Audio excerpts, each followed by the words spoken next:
A paz do Senhor, queridos. Estamos iniciando mais uma videoaula subsídio de seu canal EBD Motivadora. E na aula de hoje nós estaremos comentando a lição de número 7 das lições bíblicas jovens, que tem como título Instruções sobre o comportamento na igreja.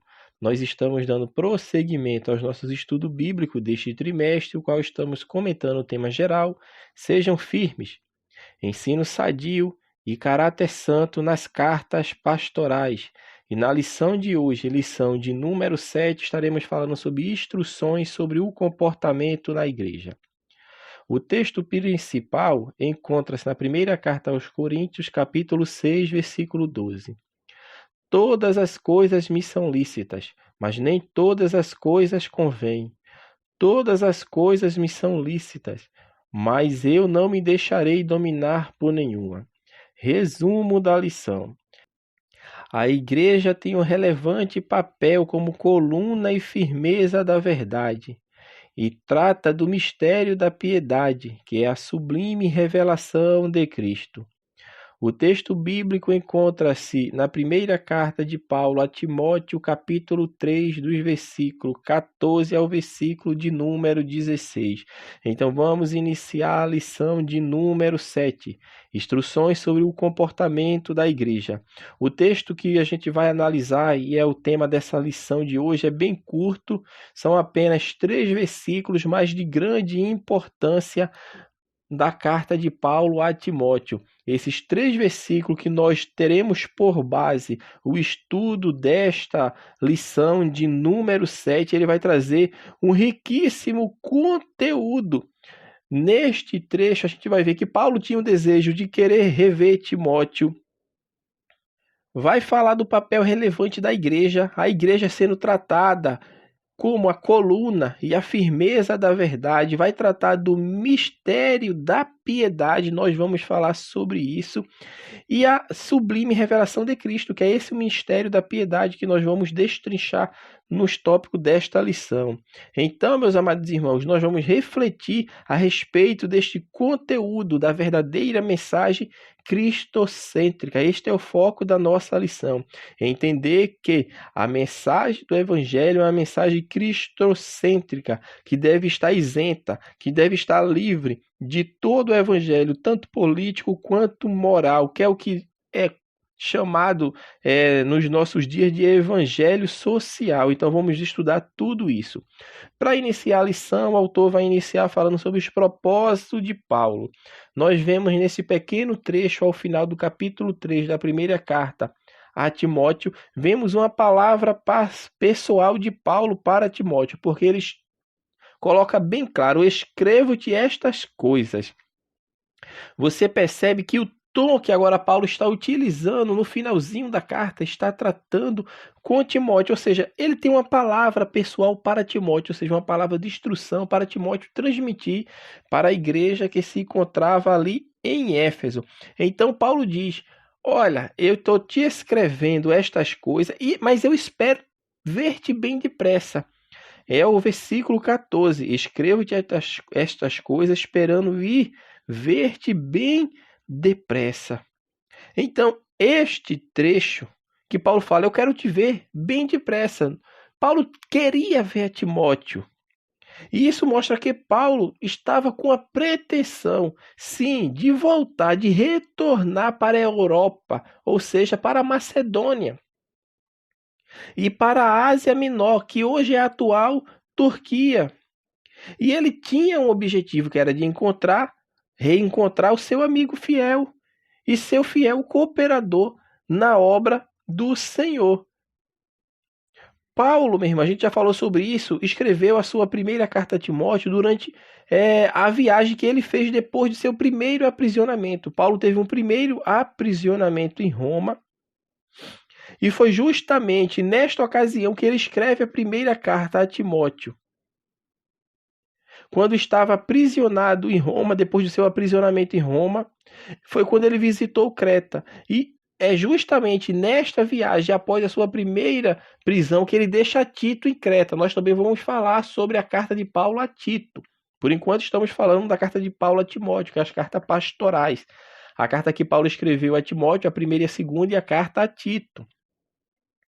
Então, Paulo tinha essa intenção, sim, de visitar a Timóteo. E essa intenção tinha no seu caminho passar tanto pela Europa, que no caso era a Macedônia, e também passar pela Ásia Menor, que era a Turquia. Mas aconteceu mudanças de plano. E que mudanças de plano acontecem? As mudanças de plano que acontecem é que Paulo tinha sim esse desejo de reencontrar Timóteo, tinha sim.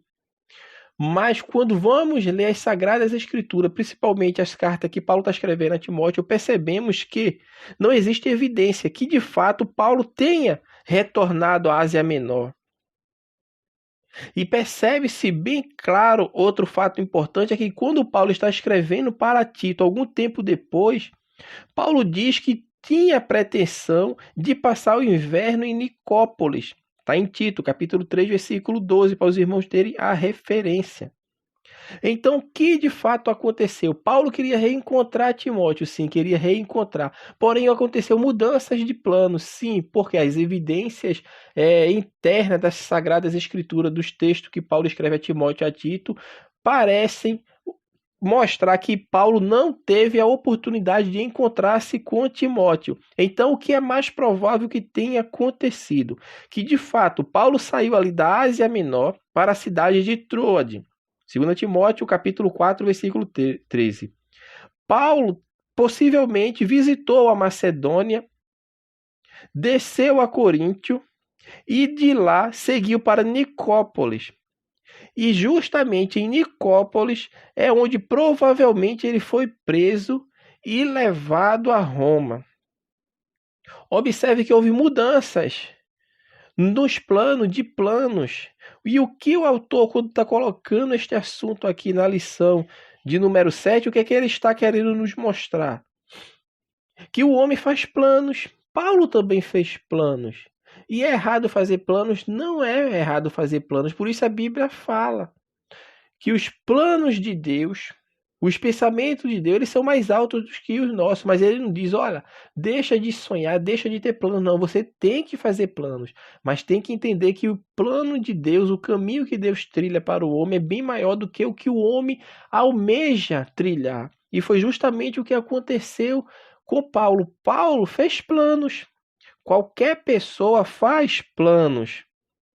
Mas o crente, quando ele vive para Cristo, ele faz os planos, faz sim, mas ele se submete à vontade soberana de Deus. Se for da vontade de Deus que aquele plano siga o seu curso normal, ele vai seguir, porque Deus está na frente de todas as coisas.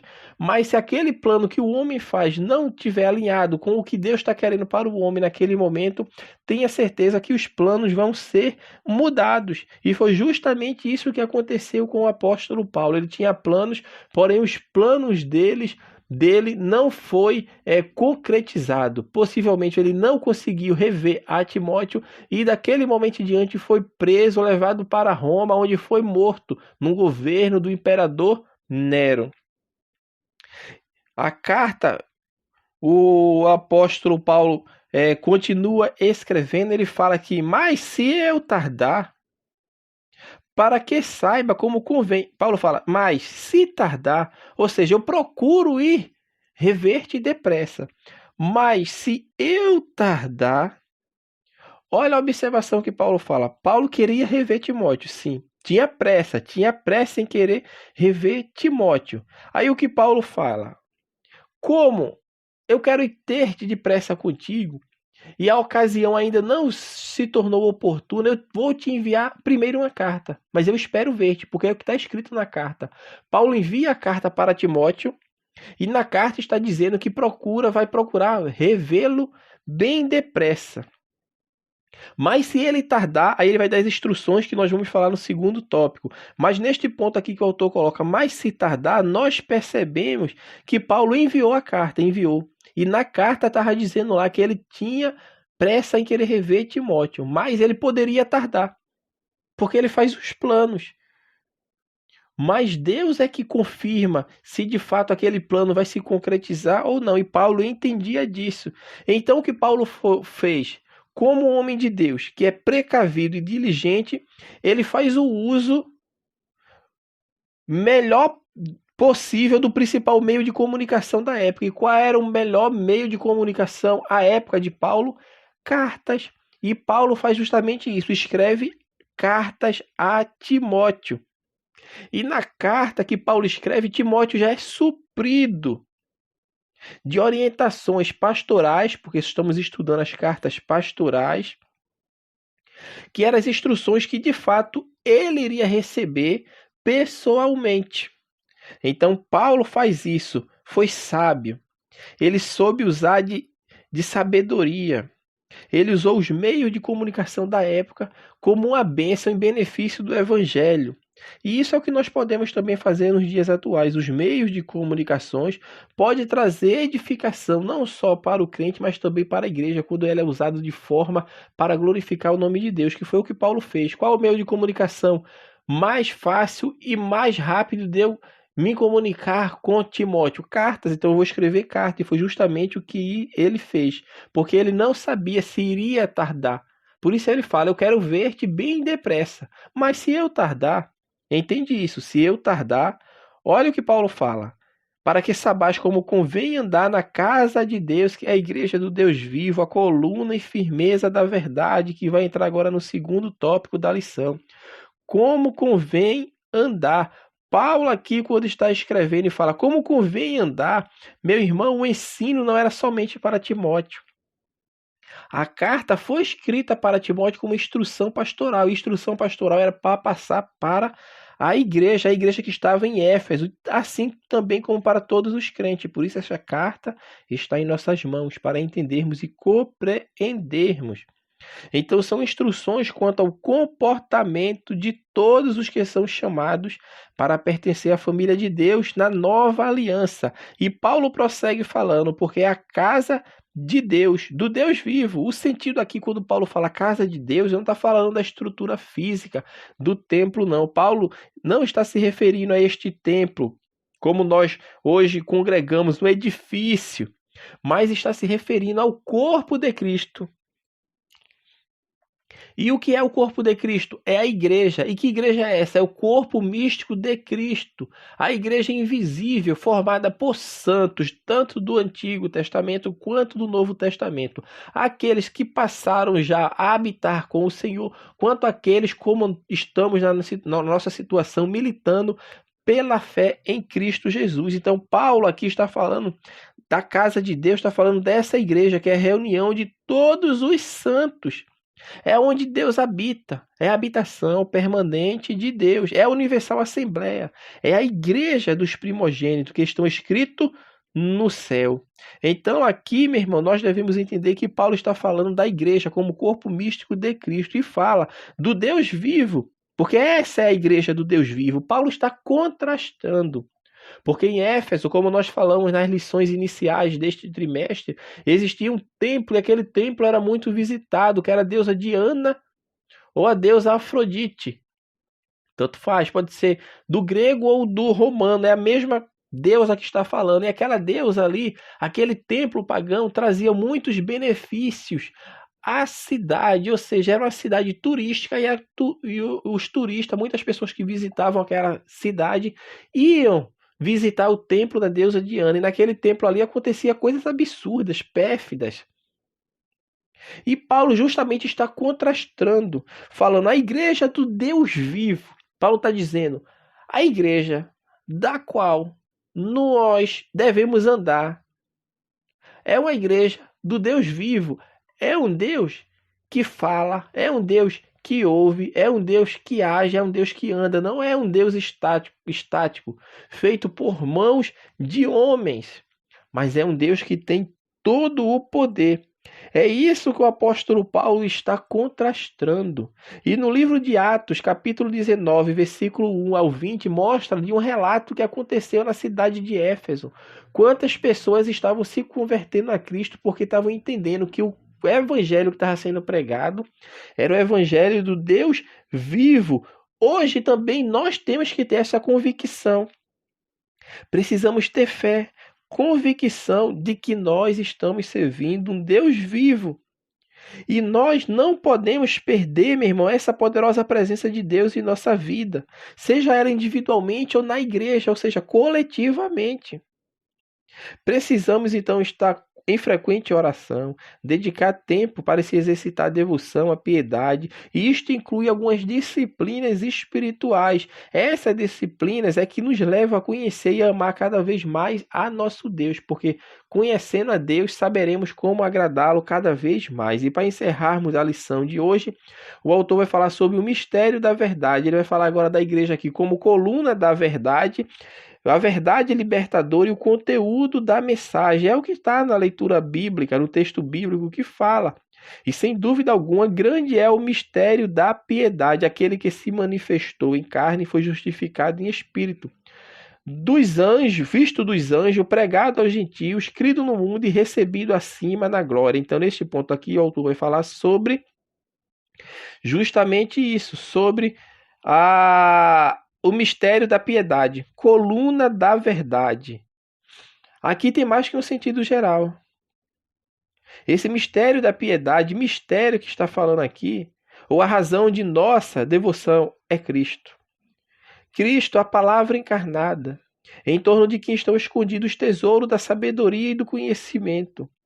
E para proclamar essa verdade, os líderes de Éfeso precisariam ter uma firme estrutura moral e espiritual. Tinha que ter estrutura, tanto moral quanto espiritual. É o que fala o texto das lições anteriores, falando as qualificações que tem que ter o presbítero e os diáconos. Por quê? Porque para ser coluna da verdade, meu irmão, você precisa estar estruturado moralmente e espiritualmente. A liderança, ela tem que estar forte. Com a liderança forte, meu irmão, a mensagem do evangelho ela não é comprometida. Não se deve, o autor vai frisar isso aqui na lição bíblica, reduzir o evangelho a uma pregação da moral pública, como se viver uma vida moralmente alinhada com os preceitos da lei, alinhada com o que rege a sociedade. E isso levaria o homem a alcançar a salvação, não. O evangelho não se reduz a isso. O evangelho é transformação de vida. O evangelho é mudança de atitude, de pensamento, de ações, ou seja, o homem quando aceita Cristo, ele torna-se uma nova criatura, e nova criatura nos remete a isso, é transformação. O velho homem passou e agora tem-se agora que viver para Cristo. Porque tem pessoas que até têm uma pregação espiritual, até é uma aparente espiritualidade, mas está bem afastada da mensagem cristocêntrica de Cristo. Está buscando a transformação das pessoas através de sua mudança moral, de sua mudança política, de sua mudança social. E isso não transforma o homem. O que transforma o homem é o evangelho de Cristo. A transformação, ela se dá através de Cristo. Não é através de uma vivência moral, não é através de uma visão política ideal, não é através, meu irmão, de cumprir as leis como está registrada nas constituições e nas legislações de cada sociedade. Isso não leva o homem a obter a salvação eterna. A salvação eterna é obtida unicamente e exclusivamente através de Cristo. E é isso que o autor fala, é a verdade libertadora, porque a mensagem libertadora é do Evangelho. E qual é o Evangelho? O Evangelho bíblico, completo, conforme está nas Sagradas Escrituras, que vai falar sobre esse mistério da piedade. Que mistério da impiedade é esse? É a encarnação, é a morte, a ressurreição.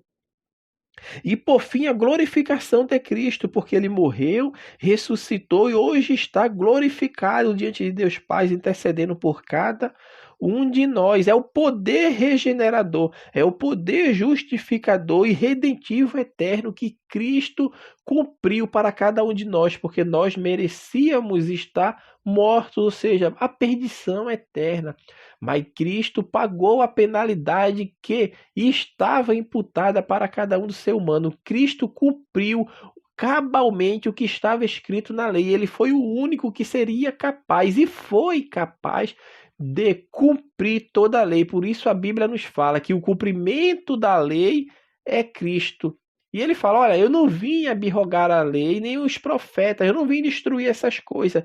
Eu vim a cumprir, eu vim pagar o preço, porque o homem é pecador. Sim, e o homem pecador, o pecado tem o salário que é a morte. A Bíblia fala que o salário do pecado é a morte. O homem tinha uma dívida para com Deus.